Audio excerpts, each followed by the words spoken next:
कहते हैं ड्राइविंग और ड्रिंकिंग को कभी मिक्स नहीं करना चाहिए। इसीलिए रोडवेज के कई ड्राइवर हाथ छोड़ के गाड़ी चला रहे होते हैं, क्योंकि पीने के बाद वो स्टीयरिंग को हाथ नहीं लगाते। एक आदमी अपने घोड़े को बियर पिलाया जा रहा था, 2 बॉटल, 4 बॉटल, 8 बॉटल। पास खड़े आदमी ने पूछा, भाई आप अजीब आदमी हो, घोड़े को बियर पिला रहे हो, खुद पी नहीं रहे। कहता, भाई मैं पी नहीं सकता। क्यों नहीं पी सकता? मैंने घोड़ा चलाना है यार, पीकर मैं ड्राइव नहीं करता। दोस्तों, बजट, प्लानिंग, इकोनॉमी आज के बड़े चर्चित हैं। हर बीवी कहती है मेरे खर्चे तो बड़े बजट में होते हैं, लेकिन मेरे हस्बैंड बड़े फिजूल खर्चे। अपने दोस्तों को पार्टियां देके सारे घर की इकोनॉमी खराब कर देते हैं। अगर पति महाशय से पूछा जाए तो वो कहेंगे कि मेरी बीवी एक दिन की शॉपिंग में सारे महीने का बजट बिगाड़ देती है। अलग अलग घरों में बजट और प्लानिंग के अलग अलग तरीके होते हैं। मेरे एक अंकल हैं, वो किसी चीज की वेस्टेज को नहीं सहार सकते। एक दिन घर में सफाई कर रहे थे, उन्हें खांसी की दवा की आधी शीशी मिल गई।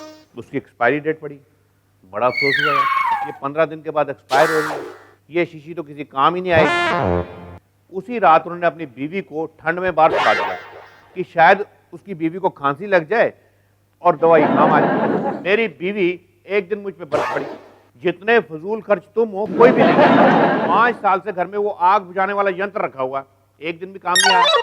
मैंने कहा ऐसे तो घर में मैंने बंदूक भी रखी हुई है, अगर कोई घर में चोर डाकू नहीं आता तो क्या मैं छत पे चढ़ के गोलियां चलाने लग जाऊं? किफायती सोच और कंजूसी में बड़ा कम है। अगर मैं अपने बीवी बच्चों को छुट्टियों में कहीं घुमाने नहीं लेके जाता तो ये बड़ी किफायती सोच है, बड़ी समझदारी वाली बात है। लेकिन आप अगर अपने बीवी बच्चों को कहीं घुमाने नहीं लेके जाते तो मेरी नजरों में आप एक निहायती कंजूस आदमी हैं। अगर आप इकोनॉमी ड्राइव पे हैं, यानी कि अपनी जेब को कस के रखना चाहते हैं, तो आपको कई तरह के खर्चे कम करने पड़ेंगे, और खर्चे कम करने के कई तरीके हैं। अगर आपके घर में मेहमान आ जाते हैं, आप उनसे इस तरह पूछिए, खाना तो आप खा के ही आए होंगे, चाय पी लीजिए।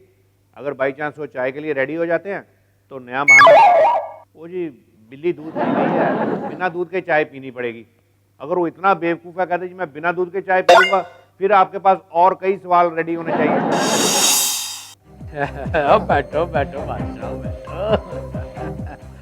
अच्छा ये बताओ, आप चाय शक्कर वाली पियोगे कि बिना शक्कर? यार शक्कर के साथ पी लूंगा। ठीक है। अच्छा ये बताओ, कप में पियोगे कि गिलास में? और गिलास में ही पी लूंगा। ठीक। अच्छा गिलास जो है वो स्टील का होना चाहिए कि कांच का होना चाहिए?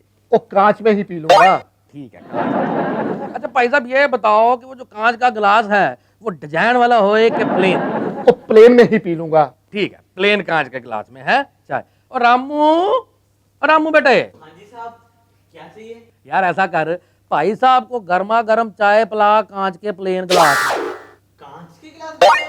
क्यों, घर में प्लेन गिलास है नहीं कांच का? नहीं, प्लेन गिलास है। अच्छा चल ठीक है, चाय कैंसिल करते हैं जी। अब ये बताओ, पानी पियोगे? और पानी ही पी लूंगा। अच्छा ठीक है, कप में पियोगे कि गिलास में पियोगे? न तेरे घर में नल है, वही दिखा दे। हाथ से ही। जब भी पेट्रोल के भाव बढ़ते हैं, सिवाय भिखारियों के किसी को खुश नहीं। अब भिखारी इसलिए खुश होते हैं कि बंदे को रेड लाइट पे गाड़ी रोकनी पड़ती है। जब रेड लाइट पे गाड़ी रोकता है तो अपना वो इंजन बंद करता है। जब इंजन बंद करता है तो गर्मी के कारण शीशा नीचे करना पड़ता है। जैसे ही बंदा शीशा नीचे करता है, भिखारी अपना कटोरा शीशे के अंदर कर देता है। ए बाबा 5 रुपए दे दे, भगवान आपकी एवरेज ठीक रखे। पहले मैं सोचा करता था कि ये डाकू लोग घोड़ों पे डाका डालने क्यों जाते हैं, स्कूटर या मोटरसाइकिल पे क्यों नहीं जाते? भाई अगर रास्ते में पेट्रोल के भाव बढ़ जाएं, बेचारों की कंसंट्रेशन भंग हो जाए। पता चले डाके में 10,000 हाथ आए हैं और पेट्रोल का बिल 15,000 आ गया। मैं एक ऐसे आदमी को जानता हूं जो अपने आप पे पेट्रोल डालकर आत्महत्या करने जा रहा था, लेकिन पेट्रोल के भाव बढ़ने के कारण उसने अपना कार्यक्रम नहीं भाई साहब शांत हो जाइए। देखिए भाई साहब मैं आपको बताता हूँ कि इस बढ़ती हुई महंगाई के कारण मैं आत्मदाह करने जा रहा हूँ। आप ये बता सकते हैं कि आत्मदाह करते हुए आपको कैसा मिला? देखिए भाई साहब, मुझे अच्छा तो नहीं लग रहा है, लेकिन मैं मजबूर हूँ। मेरा धंधा मंदा है और मेरे खर्चे ज्यादा हैं। अब मैं अपने बच्चों का पालन पोषण नहीं कर सकता, इसलिए ये पेट्रोल डालकर मैं अपने जीवन का अंत कर रहा हूँ। हाय राम, ये क्या कर रहे हैं? बचाओ बचाओ बचाओ। नहीं भगवान नहीं, मुझे मत बचाओ। अब मैं जीना नहीं चाहता, तुम मुझे मत बचाओ, मत बचाओ। तुम्हें बचाने की कौन बात कर रहा है? मैं तो ये महंगे पेट्रोल को बचाने की बात कर रही हूँ। शर्म नहीं आती? बेवकूफ आदमी, बच्चे स्कूल जा रहे थे, उनके स्कूटर में से पेट्रोल चोरी करके ले।